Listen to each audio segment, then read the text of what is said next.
Hajde da razjasnimo zašto ne može struja da se plati u elektrodistribuciji. Barem ja tako mislim, možda i nisam u pravu, ali razmislite malo.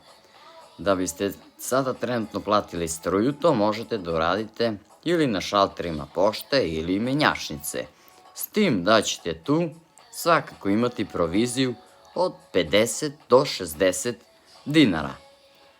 A kada to pomnožimo sa nekih 4 miliona registrovanih brojila, pa onda sami pomnožite, pa vidite kako vas ova vlast, pa na neki način možemo reći pljačka ili podmuklo, naplaćuje novac koje kao navodno delila svojim sugrađanima, penzionerima, omladini i tako dalje.